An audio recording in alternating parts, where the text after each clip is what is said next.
Bonjour à toutes et à tous, bienvenue dans ce nouveau panorama de la semaine. Alors, on va parler dans ce panorama du choix de Michel Barnier comme Premier ministre fait par Emmanuel Macron. Alors, qu'en dit la presse? L'Humanité titre l'outrage, Libération dit Michel Barnier à Matignon, approuvé par Marine Le Pen. Le Parisien, nous allons davantage agir que parler. Et puis, magnifique, Le Figaro, Michel Barnier, le choix de l'apaisement. Mais qui est vraiment Michel Barnier? Générique.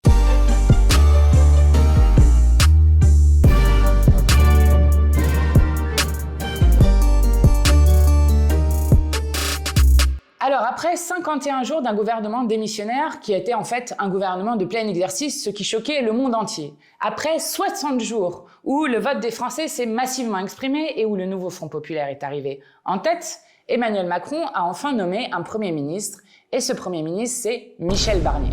Alors bien sûr, sa nomination est une insulte aux millions de Français qui se sont déplacés dans les urnes et au suffrage universel, qui n'ont pas du tout placé les LR en tête, mais le nouveau Front populaire. Je veux que vous compreniez le scandale démocratique dans lequel nous sommes et le coup de force présidentiel qu'est en train de faire Emmanuel Macron. Pourquoi? Parce que non seulement le nouveau Front populaire est arrivé en tête, il a battu le macroniste, et il a défait le lepénisme. Et qui est-ce qu'on retrouve à la tête de Matignon et donc à la tête du futur gouvernement? Eh bien, un président de la République battu qui nomme un Premier ministre minoritaire parce que quand vous regardez au présidentiel, les LR avaient fait 4,8%. Aux européennes, les LR avaient fait 7%. Aux législatives, les Républicains ont fait 6%.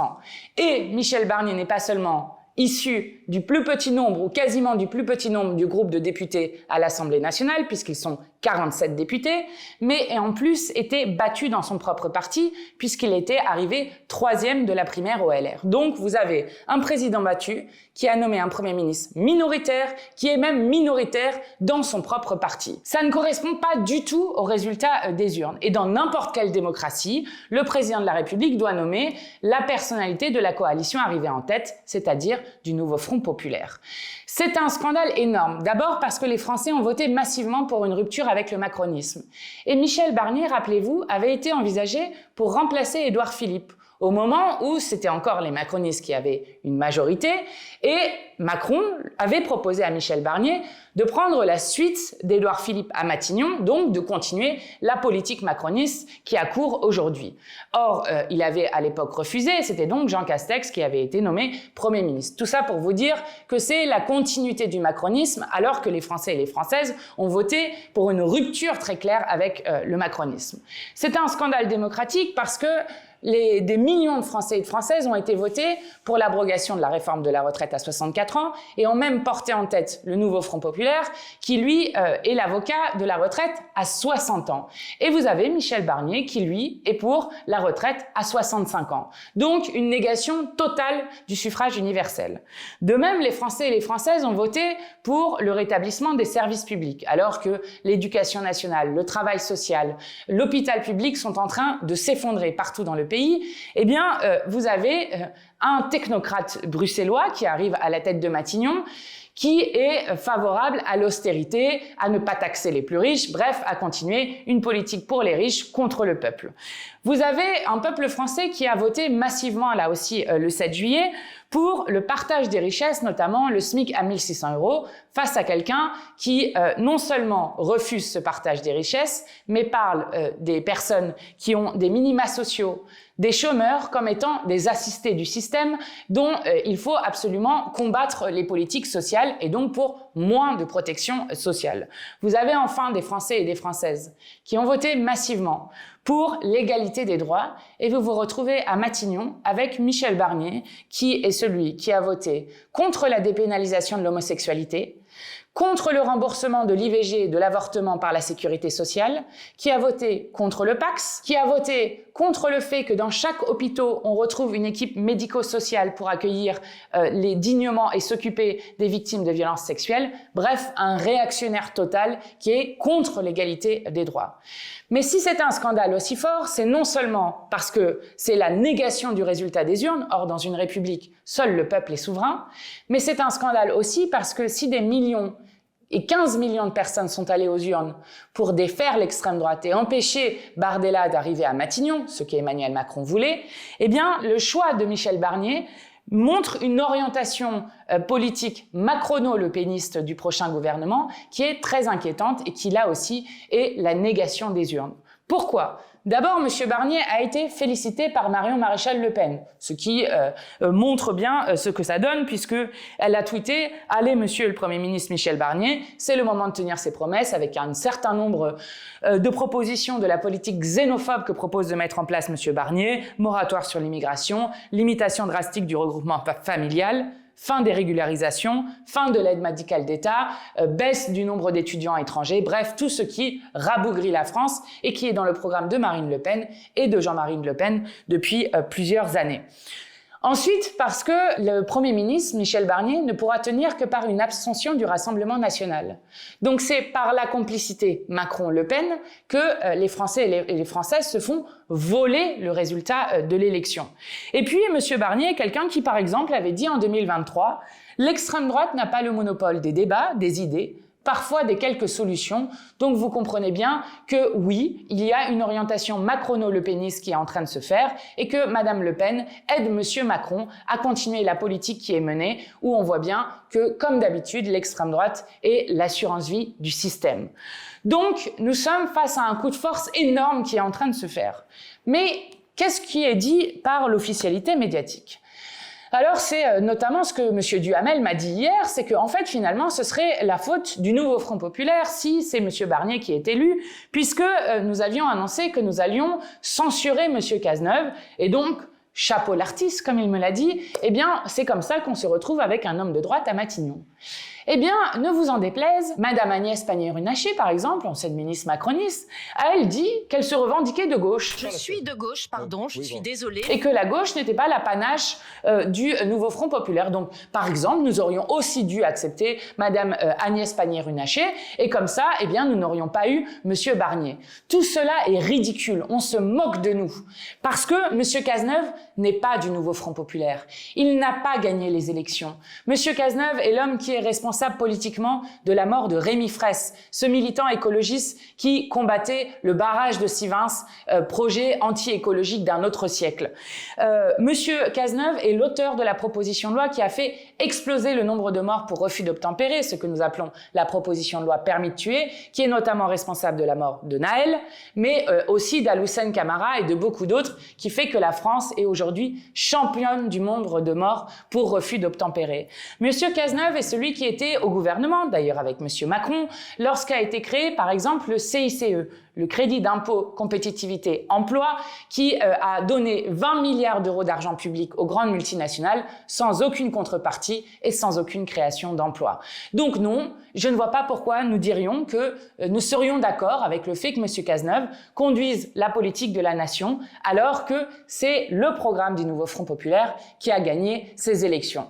Donc ça, c'est un des angles médiatiques. Donc c'est la faute du nouveau Front populaire et particulièrement des Insoumis, puisque leur deuxième argument, c'est de dire « oui, mais puisque vous avez dit le programme, rien que le programme, c'est de votre faute. C'est vous qui, en quelque sorte, et c'est ce qu'on retrouve dans la bouche d'Attal, c'est ce qu'on retrouve dans la bouche du nouveau Premier ministre, M. Barnier, nous serions sectaires et Mme Lucie Castet aurait refusé d'aller dialoguer avec les autres forces au Parlement. » Alors, déjà, je trouve ça incroyable. Dans notre pays, on doit s'être trop habitué au fait que lorsque des responsables politiques gagnent des élections, ils trahissent le programme pour lequel ils ont été élus. Je trouve ça incroyable qu'on nous reproche la loyauté vis-à-vis des électrices et des électeurs sur le programme que nous avions présenté, puisque nous sommes la seule coalition qu'ils aient présenté ensemble sur un programme qui est clair. Et donc, oui, nous allons tenir parole et faire ce que nous avons dit nous tenons parole. Ce qui semble outrancier et antidémocratique pour l'officialité médiatique est en fait juste le respect de la démocratie. La deuxième chose, c'est que Lucie Castet, une des premières choses qu'elle a faites, dans un courrier signé avec les présidents de groupe, moi et les autres présidents de groupe du nouveau Front populaire, c'est un courrier adressé aux autres présidents de groupe hors RN, hors Ciotti. Et ce courrier disait qu'à partir, sur la base du programme du nouveau Front populaire, nous étions prêts à des discussions. Pourquoi ? Parce que dans toute démocratie, vous avez un gouvernement du nouveau Front populaire, puisque c'est nous qui avons gagné, sur un programme qui se présente avec des projets de loi devant le Parlement, et que ensuite c'est dans la discussion démocratique et dans la discussion parlementaire que se créent les compromis pour texte par texte trouver des majorités, qui était la méthode proposée par Lucie Castet. Donc ça s'appelle juste 1. La loyauté vis-à-vis de la parole donnée, 2. Eh bien la manière dont la démocratie fonctionne partout là où il y a des démocraties parlementaires.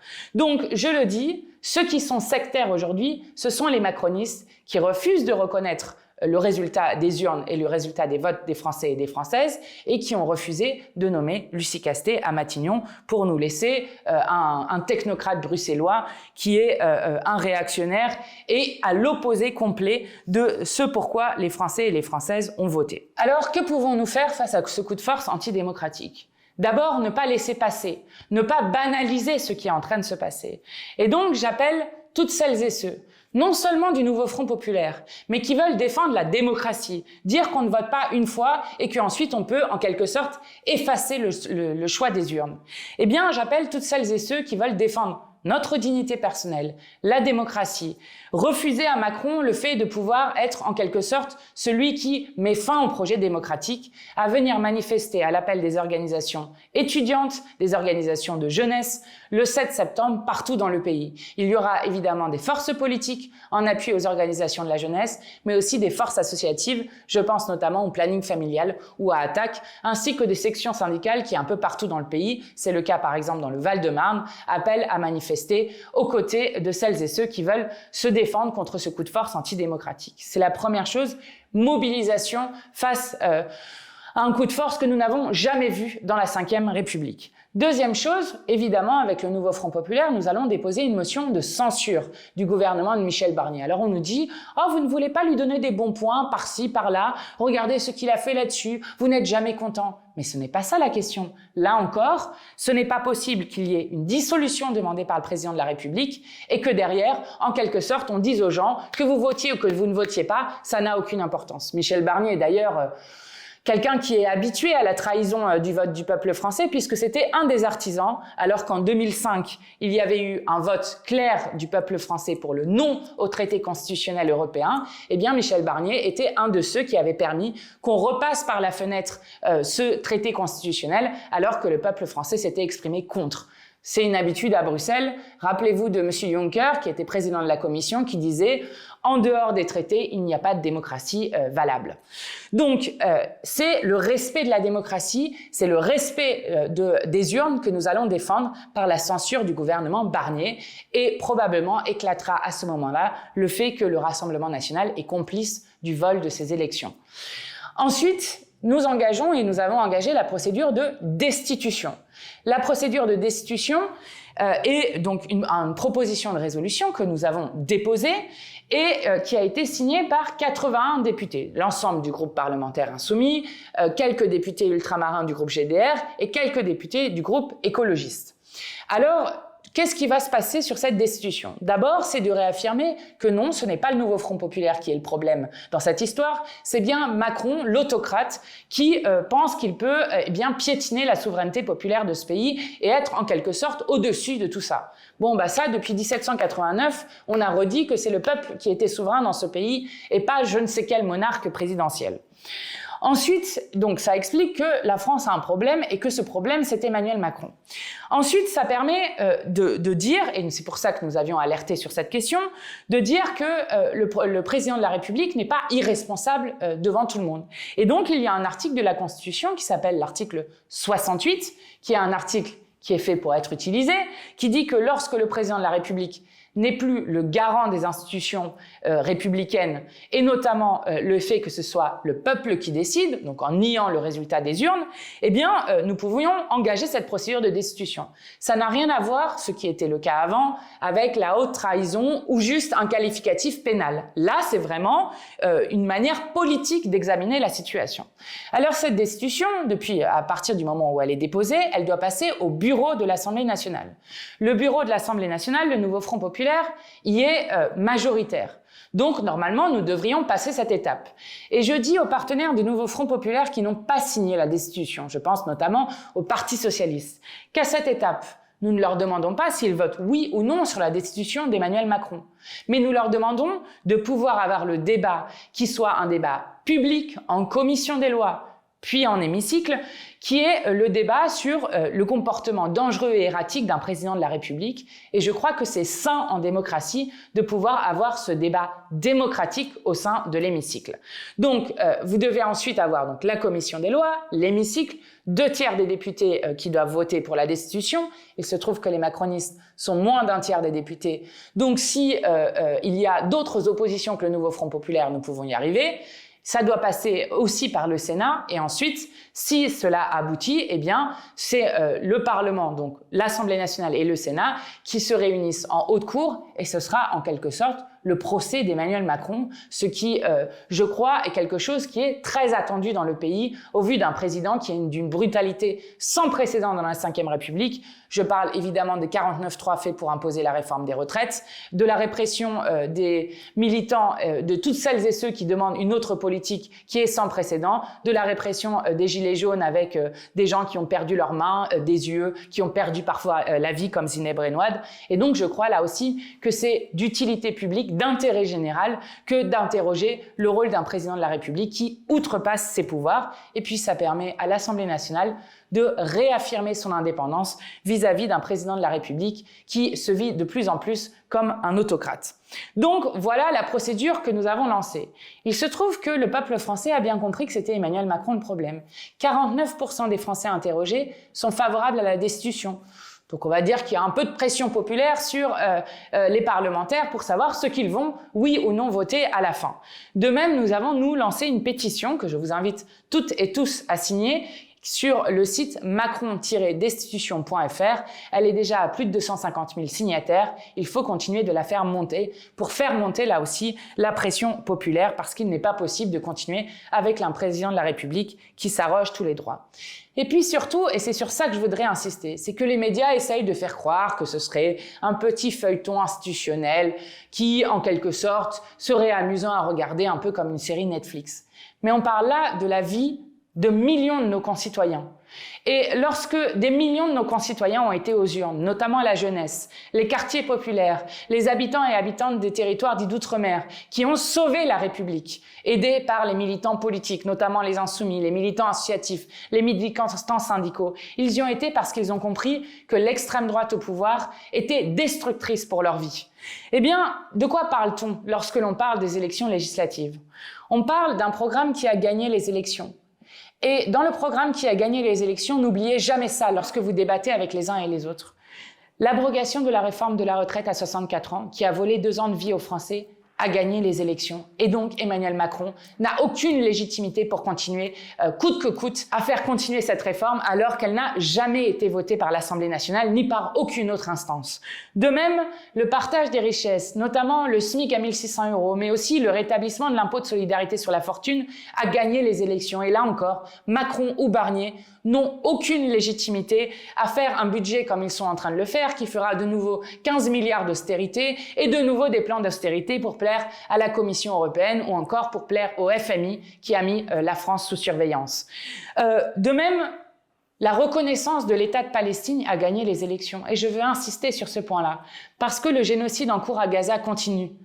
Parce que en ce moment même, cette semaine, vous avez eu des manifestations et des grèves d'une ampleur inédite contre la politique d'extrême droite de Netanyahou par des Israéliens qui demandent eux aussi le cessez-le-feu, suite notamment à l'exécution de 6 otages, en montrant que la politique que mène Netanyahou est non seulement celle qui vise à effacer le peuple palestinien, mais aussi à mettre en danger les otages israéliens. Donc vous avez une réaction très forte, parce que les bombardements continuent, parce qu'en Israël cet été a été discuté de savoir s'il était légitime ou non de pouvoir violer des prisonniers palestiniens.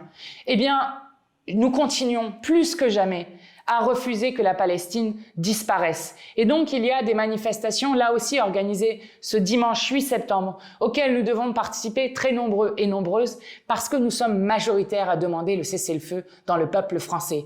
Et je le dis d'autant plus que ces derniers jours, nous avons vu des nouvelles voix pour la paix se faire criminaliser. Je pense évidemment à Iman Marifi, qui est infirmière française, qui a été à Gaza aider les soignants palestiniens, qui depuis témoigne autant qu'elle le peut autour des horreurs du génocide en cours à Gaza, et qui s'est fait arrêter, perquisitionner chez elle cette semaine et mettre en garde à vue juste parce que, justement, elle dénonçait la politique d'extrême droite de Netanyahou génocidaire. De même, un professeur à Toulouse d'une école d'économie s'est fait suspendre pour avoir utilisé le chiffre de The Lancet, qui est une revue médicale très sérieuse, qui parlait début juillet de 186 000 morts au moins entre les morts directes et indirectes, en disant si le conflit s'arrêtait maintenant, si le génocide s'arrêtait maintenant, il y aurait déjà 186 000 morts au moins, c'est-à-dire 1/10 de la population de Gaza. Eh bien, ce professeur a utilisé ce chiffre. Il a utilisé 200 000 morts parce que dans l'article, il est bien dit qu'ils ont pris la fourchette la plus basse des morts indirectes. Et que si on prend une fourchette plus haute, on pourrait arriver à 200 000, 250 000, voire 300 000 morts juste en juillet, et depuis, le génocide continue. Eh bien, je le dis, il est inacceptable, inadmissible, alors que le peuple français a voté à majorité pour la reconnaissance de l'État de Palestine et le cessez-le-feu, que les voix pour la paix continuent d'être criminalisées. Je veux leur apporter évidemment tout mon soutien, et pour les soutenir, il faut évidemment sortir dans la rue ce 8 septembre. On gagnait les élections aussi le moratoire sur les grands projets inutiles. Je pense notamment à l'A69, ce projet d'autoroute qui va artificialiser 360 hectares naturels, qui est une catastrophe, qui est là aussi un projet d'un autre siècle pour gagner 15 minutes entre Castres et Toulouse. Eh bien, ce projet-là qui fait l'objet d'une grosse opposition, que ce soit d'élus locaux, de citoyens, mais aussi de 2000 scientifiques, eh bien, sur ce projet-là, on recommençait non seulement la répression contre les militants pacifistes qui militent pour l'intérêt général contre cette autoroute, mais aussi la destruction, et notamment la destruction d'arbres centenaires pour avancer sur le chantier. Eh bien, je le dis à Emmanuel Macron, à Monsieur Barnier et à son gouvernement.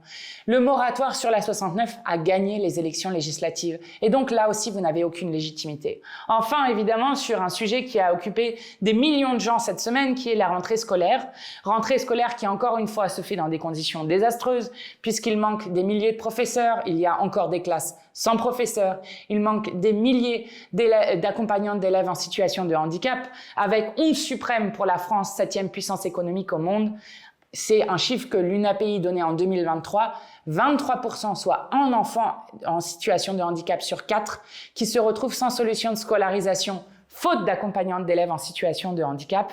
Donc des milliers d'élèves en situation de handicap qui ont été privés de rentrée, ou encore des enfants qui vont à l'école, mais qui le soir n'ont aucun toit, ou alors un toit précaire, puisque le baromètre des enfants à la rue qui est paru la semaine dernière montre qu'il y a 2043 enfants à la rue au moins. Je dis au moins parce que ne sont pas comptés dedans les mineurs non accompagnés ou les familles qui ont désespérés, qui ont abandonné d'appeler le 115 parce qu'ils n'y arrivent pas. Donc 2043 enfants à la rue au moins, presque 500 d'entre eux ont moins de 3 ans, c'est plus 120% par rapport à 2020. Donc une explosion de la précarité infantile et du nombre d'enfants sans abri, ce qui est là aussi d'une indignité totale. Eh bien, je le dis, avec le nouveau Front populaire, a gagné dans son programme l'école gratuite. Je parle évidemment des fournitures scolaires, mais aussi de la cantine gratuite, des activités extrascolaires gratuites, a gagné l'abrogation du choc des savoirs. Donc Madame Belloubet n'a aucune légitimité pour continuer coûte que coûte le tri social des élèves comme elle veut le faire,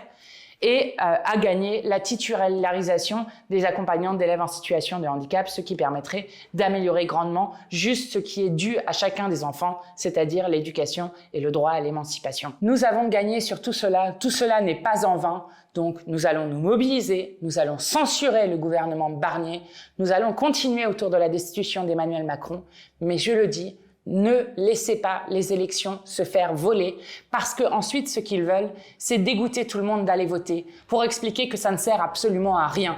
Eh bien, nous allons leur montrer qu'en France, ce n'est pas le roi Macron qui change de peuple ou qui change le résultat des élections, c'est le peuple qui renverse le roi. Donc signez la pétition de destitution, mobilisez-vous le 7 septembre partout dans le pays et pour toutes les autres dates qu'il y aura, et mettez de la pression un peu partout sur les parlementaires pour qu'ils fassent respecter la dignité du peuple et le choix du peuple.